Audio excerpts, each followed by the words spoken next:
students, in last periods we have seen these rational and irrational numbers का practice set 1.1 and practice set 1.2 हमने देखा है, जिसमें हमने देखा how to show rational numbers on number line, और दूसरा हमने देखा कंपैरिजन ऑफ रैशनल नंबर का कंपैरिजन कैसे करना है. I have check the homeworks. बहुत सारे लोगों के थोड़े से मिस्टेक्स हो गए हैं.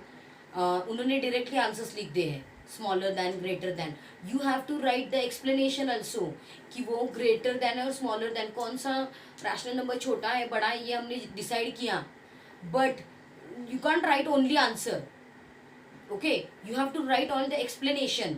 जो हमने क्रॉस मल्टीप्लिकेशन का एक्सप्लेनेशन दिया था वो बहुत सारे स्टूडेंट्स ने लिखा नहीं है, इसलिए होमवर्क ज़रा अच्छे से करके भेजो. जो मैंने यहाँ पे दिखा रही हूँ उसे थोड़ा सोच के, यहाँ पे भी मैं फोटोज़ भेज रही हूँ, उसमें भी सॉल्व एग्जाम्पल जो दिए हैं उसमें भी आप देख सकते हो कि वो कैसे सॉल्व किया है, अगर आपको याद नहीं आ रहा है. या इसकी स्क्रीनशॉट भी निकाल सकते हो. जो यहाँ पे मैंने सॉल्व किया है इसका अगर आपने स्क्रीनशॉट निकाला तो उसको उसमें भी आपको ये मिल जाएंगे. अब आगे का पार्ट हमें देखना है decimal representation of rational number. Decimal representation में हमने इसके पहले class 5th we have studied decimal point. Decimal point के बारे में हमने सोचा, देखा है यहाँ पे कि जैसे डेसिमल पॉइंट दिया जाता है दैट मीन्स 3.5, इसे हम क्या बोलते हैं 3.5, इसे हम बोलेंगे डेसिमल फॉर्म. ओके, ये रहता है हमारा डेसिमल फॉर्म. अब रैशनल नंबर जो है उसे अगर डेसिमल फॉर्म में लिखना है then what we have to do. Decimal form में लिखने के लिए सबसे पहले तो यहाँ पे 7/6 ये एग्जाम्पल दिया है उसे हम देखते हैं. 7/6 का एक्चुअली मतलब है कि 7 इज डिवाइडेड बाय 6. ओके, तो यहाँ पे हम 7 लिखते हैं एंड यहाँ पे 6 लिखते हैं. Like this way we are writing. ये एक्चुअली हुआ है आपका बट स्टिल. तो यहाँ पे हम लिखेंगे 6 1 जा 6, 7 - 6 1 आ गया. आगे कुछ नंबर्स नहीं है, that's why we give decimal point and write it here 0. Decimal point दे के हम यहाँ पे 0 लिखते हैं. आफ्टर दैट 6 1 जा 6. ओके, 10 में से 6 गए, कितने रह गए 4. और फिर इसके बाद हम every time you can take zeros. Zero तो हम कभी भी ले सकते हैं, but first time when you are taking the zero while dividing, at that time you have to give a decimal point in answer. Answer में यहाँ पे आपको डेसिमल पॉइंट देना है. Okay, and then again we can write it here 0. तो ये हो गया 40. देन 6 6 जा 36, इससे डिवाइड होगा 6 6 जा 36. देन 0 में से 6 गए, यहाँ पे कैरी लेते हैं, ये सब्ट्रैक्शन अब करने की जरूरत नहीं है. वापस 4 आ गया, मतलब 40 में से 36 गए, 4 आ गए. Again you can take it 0 here. तो यहाँ पे आएगा 6 6 जा 36. Every time you just take here 0, you will find that 6 6 जा 36 ओनली. आप जितनी भी बार करते जाओगे every time your answer will be 4 4 4. आपका हर बार आंसर 4 आएगा एंड हर बार आप 0 लेते जाओगे और हियर यू विल गेट 6 6 6 6 6. तो इसे हम लिखते समय कैसे लिखते हैं, इसका answer 1.16666 dot dot dot dot dot. अब this dot dot dot dot that means the innumerable, और इनन्यूमरेबल को हम बोलते हैं non terminating and recurring. Recurring word नहीं है, sorry, non terminating. Okay, non terminating मतलब ये टर्मिनेट नहीं होता. टर्मिनेट मीन्स जो खत्म हो रहा है उसे हम बोलेंगे टर्मिनेटिंग, और नॉन टर्मिनेटिंग. अब टर्मिनेटिंग का अगर हमें एग्जाम्पल लेना है तो यहाँ पे हम एग्जाम्पल लेंगे जैसे कि 75 divided by 3. Okay, 75 divided by 3 अगर हमें ये लेना है तो यहाँ पे हम क्या करते हैं 3 2 जा 6. ओके, नहीं, ये एग्जाम्पल नहीं लेंगे, हम थोड़ा दूसरा एग्जाम्पल लेते हैं. ये लेते हैं, यही एग्जाम्पल लेंगे and this one. Okay, text book में दिया है वो एग्जाम्पल लेते हैं. जैसे यहाँ पे 7/4 ये एग्जाम्पल दिया है, यही लेते हैं. ओके, 7 को डिवाइड करना है 4 से. 4 1 जा 4, 7 - 4 is equal to 3. Now if you want to take 0 here, just you have to give your decimal point and then write here 0. 4 7 जा 28, विल राइट हियर 28. 30 में से 28 गए, 2 रह गए. Okay, and then will again take 0. 4 5 जा 20, 4 5 जा 20. यहाँ पे 0 आ गया और ऊपर हमारा 1.75 ये आंसर आ गया. नाउ 1.75 के आगे division is not possible because here the division is ended. आपका रिमाइंडर, जब भी आप डिवीजन करते हो आपका रिमाइंडर अगर 0 आ गया if the remainder is 0 then the division is completed, तो उसे हम कंप्लीट डिवीजन बोलते हैं, and that is actually nothing but the terminating form of decimal point. Decimal का ये टर्मिनेटिंग फॉर्म है जो खत्म हो जाता है। यहाँ पे हम देख रहे हैं, यहाँ पे remainder will not be zero at any cost, zero आने वाला नहीं है। और जब हम कर रहे हैं इसमें, then we have found that last के 1 के बाद जो 6 आया है वो every time 6 is repeated, 6 is repeated, and repeated आता है तो बार बार हम 6 नहीं लिख सकते। ओके, तो इसे हम बोलते हैं रिकरिंग। जो रिकरिंग हो रहा है, अब ये वर्ड है रिकरिंग, उसके बाद है नॉन टर्मिनेटिंग।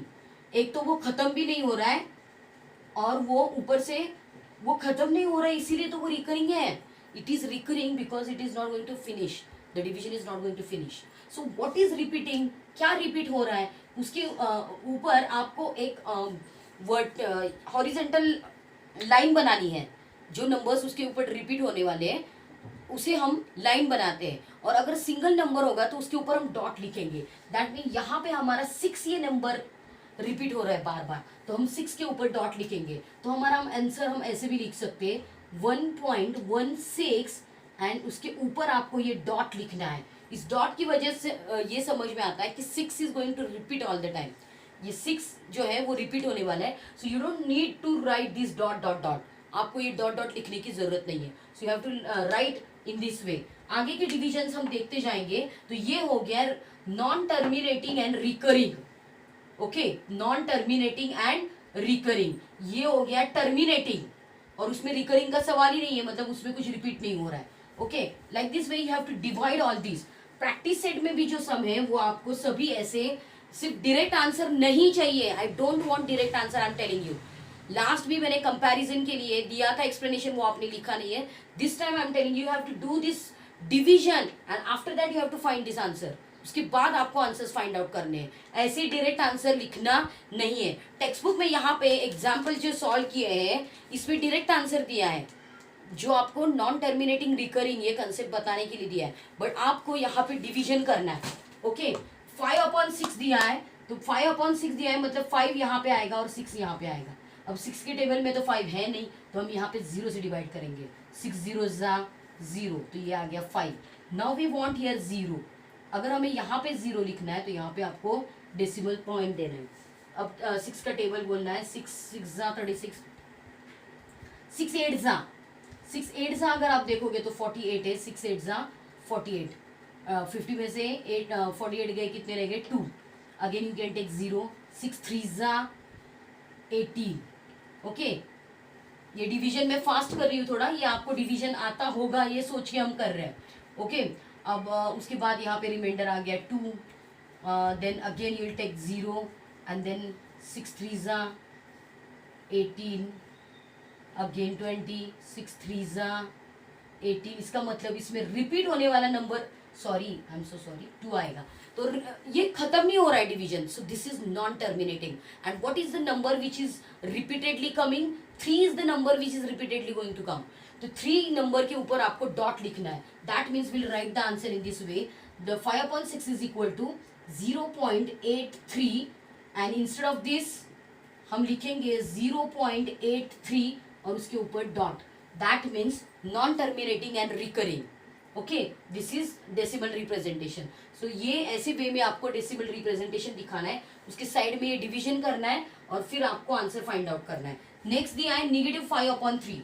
अब निगेटिव साइन को आपको ऐसे ही रखना है, and just you have to divide 5/3।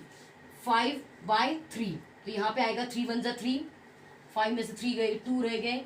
We want here 0, so will give here decimal point, then यहाँ पे 0 आएगा। 3 6 18। ओके, 2 आ गया। 3 6 18। एवरी टाइम अब हमारा आंसर कितना आने वाला है? 666। तो यहाँ पे what is the number which is going to repeat? The number which is going to repeat that is 6, and the decimal form is 1.666 dot dot dot. इसी का मतलब शॉर्ट फॉर्म है 1.6 और उसके ऊपर लिखना है, सिर्फ 6 के ऊपर। This is different and this is different, don't compare this. Okay, ये हो गया। अब 22/7, 22/7 ये वैल्यू कुछ आपको याद है? लास्ट ईयर अगर आपको पाई पता है, डू यू नो पाई?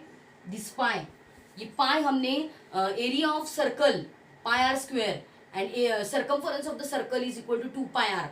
ये फॉर्मूला अगर आपको याद है, सीखा है, तो उसमें पाई ये वर्ड गया है ना। What is the value of pi? Pi की वैल्यू है 22/7। sometimes we take it 22/7 and if we want it in a decimal form we take 3.14। हम ये लिखते हैं, आपको याद है? ओके अगर याद नहीं है तो वो रिवाइज करो थोड़ा कि हम पाई की वैल्यू 3.14 लेते हैं, अदरवाइज हम पाई की वैल्यू 22/7 लेते हैं। अब ये 22/7 का ही डेसिमल फॉर्म ये है, बट इसका आंसर क्या आता है ये हमें चेक करना है। अब 22/7 का आंसर क्या आता है ये हमें चेक करना है। 3.14 आता है, but whether it is non terminating recurring और इट इज टर्मिनेटिंग, वो क्या 4 पे टर्मिनेट हो रहा है वो हमें देखना है। 22 को डिवाइड करना है 7 से, 7 3 जा 21, 1 रह गया, डेसिमल पॉइंट दे दो 0, 7 1 जा 7, 3 रह गए, 0 लेना है आपको। देन 7 4 जा 28, 7 4 जा 28, 2 आया यहाँ पे, 0 आ गया। 7 2 जा 14, ओके 7 2 जा 14, 14 आ गया, 20 में से 14 गए, 6 रह गए। एंड देन सीधा 7 8 जा 56। देखो टेबल आपको अच्छे से आनी चाहिए। अगर आपको टेबल नहीं आ रहे होगे, आपको लग रहा हो ये कितने फास्ट टेबल बोल रहे, मेरे बीच के टेबल बोल रहे क्योंकि मुझे डायरेक्टली पता है 7 8 जा 56 आता है। ओके तो ये 56 हो गया। 60 में से 56 गए, कितने रह गए 4, तो यहाँ पे 40 एंड देन 7 5 जा 35, 7 5 जा 35, ये वापस 5 रह गए, यहाँ पे 0 लेना है। 7 7 जा 49। अब मैं 7 का टेबल नहीं बोल रही हूँ, मैं डायरेक्ट बोल रही हूँ कि 50 से लोअर नंबर हमें लेना होता है, 40 से लोअर नंबर हमें लेना होता है, इसलिए 7 7 जा 49, 49 ये कर दिया। इसके बाद हम यहाँ पे लिखेंगे 50 में से 49 गए, 1 रह गया, 0 लेंगे। देन 7 1 जा 7, ओके आफ्टर दैट 3 रह गया, 7 4 जा 28, 28 आ गया। उसके बाद वापस 7 2 जा 18। ये मैं जानबूझ के कर रही हूँ आपको नॉन टर्मिनेटिंग और रिकरिंग क्या है ये एक्सप्लेन करने के लिए। उसके बाद ये कितना आ गया, सॉरी 18 नहीं आएगा यहाँ पे, 7 2 जा 14 आएगा, देन 6 रह गया, देन 7 8 जा वापस हमारा 56 और वापस 40 रहेगा, वापस 7 5 जा एंड इसके बाद 7 आएगा। That means this much portion is actually repeated here. ये आपको समझ में आ रहा होगा कि 3.142857 142,857 actually this is a pattern. ये नंबर जो division is not going to finish, that's why it is non terminating. And what is the part which is recurring? Recurring part is 142,857 142,857 is a recurring part, और वो पूरे part के ऊपर आपको एक horizontal line बनानी है। तो अगर हमें इसका आंसर लिखना है तो हम लिखेंगे 3.142857। मैं वापस लिखती हूँ 142,857 कितनी भी बार लिखो ये पैटर्न आने वाला है, इसलिए यहाँ पे डॉट डॉट करेंगे हम। ओके और अगर हमें डॉट डॉट में नहीं लिखना है तो हम लिखेंगे 3.142857 और इसके ऊपर हम बनाएंगे यहाँ पे बनाएंगे horizontal line. and this horizontal line actually shows that this pattern is going to repeat, so it is non terminating also and it is recurring also। ये डिवीजन हमारा यहाँ पे खत्म नहीं होने वाला है। okay that's why whenever we take the value of pi at that time we are taking only 2 decimal, हम सिर्फ 2 decimal तक ही ये वैल्यू लेते हैं, that is 3.14। Okay then next यहाँ पे दिया है 23/99, तो यहाँ पे हमें 99 का टेबल करना पड़ेगा, 99 को डिवाइड करना पड़ेगा 23 से। 99 के टेबल में 23 नहीं है, that's why will divided by 0, 99 zeros are 0, so here it will be 23, then we'll give here decimal point and write it here 0, तो हमें मिल गया 230। अब 99 के टेबल में टेबल आपको तैयार करके 230 के नीचे तो डायरेक्ट हम देखेंगे यहाँ पे दिया गया है 2, मतलब 99 टूजा से किया हुआ है। अगर हम 99 टूजा करते हैं यहाँ पे तो 198 आता है, तो यहाँ पे 99 टूजा आएगा 198, ऐसे आपको करते जाना है। तो ये डिवीजन हम नहीं करेंगे, ये बहुत बड़ा डिवीजन है, तो यहाँ पे उसका आंसर आता है 0.2323 dot dot dot now what is the meaning of this? This number 23 is going to repeat and this is non terminating and recurring. तो non terminating and recurring इस पार्ट को हम यहाँ पे उसे ऐसे करके horizontal line बनाएंगे. That's why so the meaning of this that the number 23 is going to repeat. मतलब 2 से करेंगे divide फिर 3 again 2 से 3 से 2 से 3 से like this way. Now next part है जो फर्स्ट वाला एग्जाम्पल हमने देखा था दैट इज 7/4 सॉरी 4 वाला एग्जाम्पल जो टर्मिनेटिंग है मतलब जिसका आंसर टर्मिनेटिंग आता है दैट इज 1.75. ये देखा था हमने, ये टर्मिनेटिंग है. अगर इसे नॉन टर्मिनेटिंग करना हो तो अब आपको लग रहा होगा ये टर्मिनेटिंग है उसको नॉन टर्मिनेटिंग करने की जरूरत क्या है. आपको ऐसा क्वेश्चन आ सकता है कि if the decimal form is terminating convert it into non terminating form.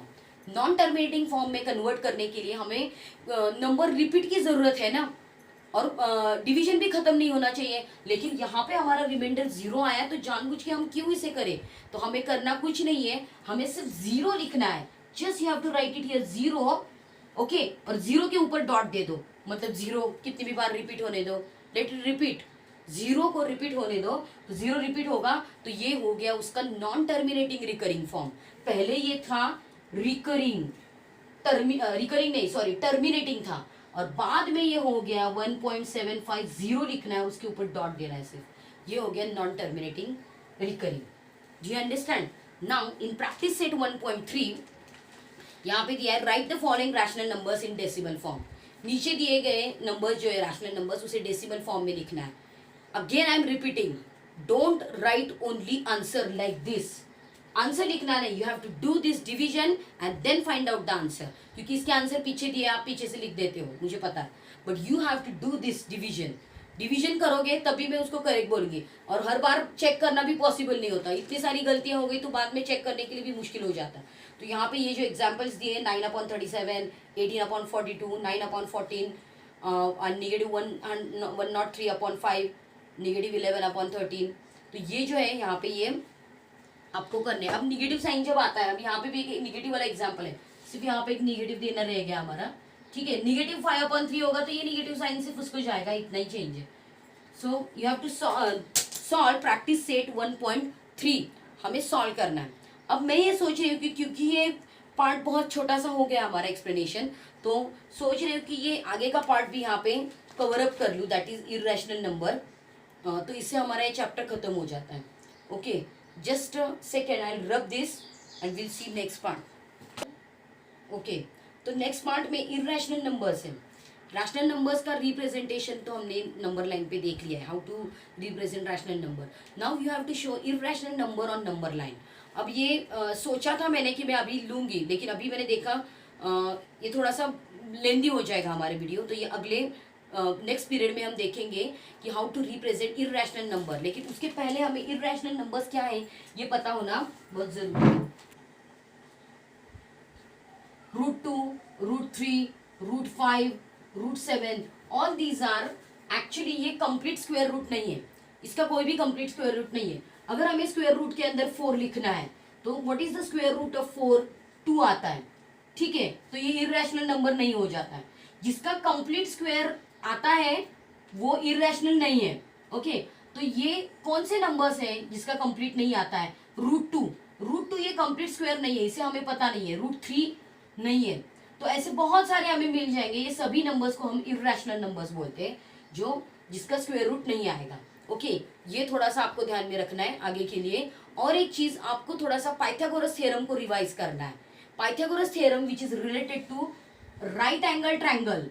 Right angle triangle से जो रिलेटेड है जैसे ये है राइट एंगल ट्रायंगल जिसमें एंगल बी है 90 डिग्री और बी के ऊपर अपोजिट वाली जो साइड रहती है एसी उसे सॉरी बोलते हैं हाइपोटेनस.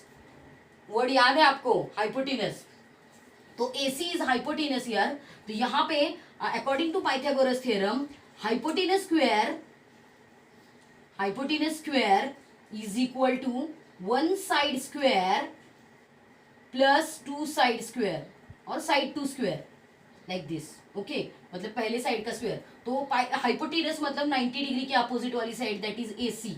तो यहाँ पे आएगा एसी का स्क्वायर. 1 साइड मतलब suppose A B A side पकड़ी ए बी का स्क्वायर प्लस दूसरी साइड बी सी पकड़ी तो ये BC का स्क्वायर.